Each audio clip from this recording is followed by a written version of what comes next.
জাদুঘরের সামনে যান।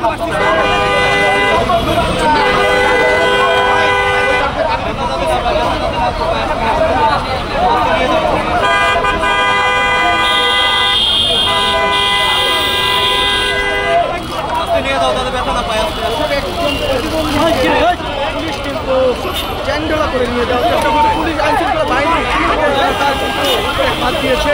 আমরা দেখতে পাচ্ছি পুলিশের গায়ে কিন্তু হাত দিয়েছে এবং গাড়িগুলোকে আটকে দিচ্ছেন। এটা ইতিমধ্যে সেটি কিন্তু দেখানোর চেষ্টা করছি এবং ভাগ বেতনে জড়িয়ে পড়েছেন এই প্রতিবন্ধী রাজের। আমরা ঢাকা বিশ্ববিদ্যালয় সহ দেশের অন্যান্য স্বনামধন্য বিশ্ববিদ্যালয় থেকে পড়াশোনা করেছি, অনার্স মাস্টার্স কমপ্লিট করেছি। এরপর আমরা বেকার। আমরা রাষ্ট্রের কাছে আমাদের সাংবিধানিক অধিকার চাই। আপনারা জানেন আমাদের পক্ষে রিক্সা চালানো সম্ভব না, আমাদের পক্ষে অনেক কাজ করা সম্ভব না।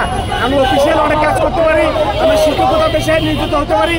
আমাদের এরকম আরও অনেক কাজ করার সুযোগ আছে, যেই কাজগুলো করলে আমরা অন্যান্য 10টা মানুষের মতো দুবেলা দুমুখে খেয়ে ভালোভাবে বেঁচে থাকতে পারবো। আর নয়তো আমাদের আসলে ভিক্ষার থালা হাতে দেওয়া ছাড়া কোনো উপায় থাকে না।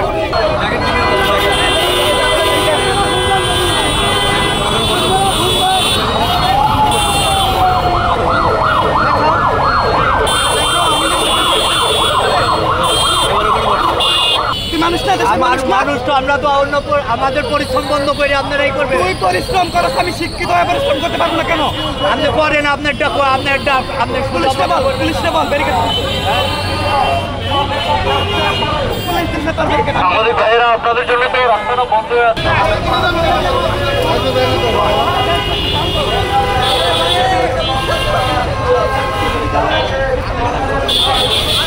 ওই অ্যাম্বুলেন্স যাওয়ার জন্য রাস্তা ফাঁকা আছে, অ্যাম্বুলেন্স যাওয়ার জন্য রাস্তা ফাঁকা আছে, আমরা তো পুরো রাস্তা আটকাই নেই। আপনারা জাদুঘরের সামনে বসে দাবি দেওয়া জানান, আপনারা সমাবেশ করেন, কোনো অসুবিধা নাই।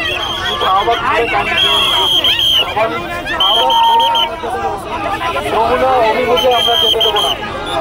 যমুনা অভিমুখে যেতে না দিলে যমুনা একটা মেসেজ দেন যে আমরা দেখা করতে চাই, সেটা তো পারবেন নাকি? সেটাও পারবেন না। বাইক বন্ধ করেছি, মানুষ তো সবার রাস্তা বন্ধ করেছে, তখন কি হয়? তখন কি করেন আপনারা?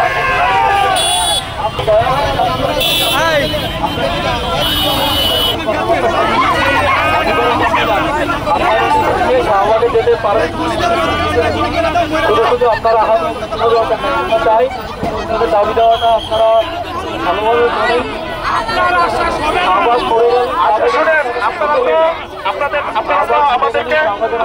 আপনারা তো আমাদেরকে আশ্বাস দিয়েছিলেন, গত রবিবারে আমরা আপনাদের কথা শুনে রাস্তা ছেড়ে দিয়েছিলাম এবং আপনাদের লোক বলেছিল যে আমাদেরকে প্রধান উপদেষ্টার সেক্রেটারির সাথেও কথা বলাবে, পরে শেষ পর্যন্ত সমাজ কল্যাণের সাথে কথা বলা হয়েছে। এখন আপনি বলেন আমাদের পদে আমাদের চাকরি দিবে, সেখানে নাকি গবেষণা দরকার। কিসের গবেষণা? কি গবেষণা করবে? আমরা কোনো গবেষণা চাই না, আমরা চাকরি চাই। আমাদের দাবিগুলো এর মধ্যে অন্যতম দাবি হচ্ছে যে আমাদের যে প্রতিবন্ধীদের জন্য যে সমস্ত কর্মসংস্থানগুলো সবচেয়ে বেশি ফিজিবল সুযোগ বের করে আমাদের দ্রুত কর্মসংস্থানের ব্যবস্থা করা। লেখাপড়া শেষে আমরা বাংলাদেশে যে সাধারণ নাগরিকের মধ্যে চাকরির জন্য পরীক্ষায় বসবো, সেই পরীক্ষার যে সিস্টেম, যে রাইটার সিস্টেম রয়েছে, সেই সিস্টেমটি তারা ভুলভাবে নীতিমালা তৈরি করেছে। সেই নীতিমালার কারণে আমাদের চাকরি হচ্ছে না। তারা যে ধরনের সুবিধা দেয় সেই সুবিধা অযোগ্য এবং তারা কিছুই লিখতে পারে না, কিছুই করতে পারে না। আমরা যমুনায় যেতে না, যমুনায় কেন যেতে চান? আমরা উপদেশের সাথে দেখা করা সরাসরি এর আগে সমাজ কল্যাণ মন্ত্রণালয়ে উপদেশের সাথে দেখা করা হয়েছিল।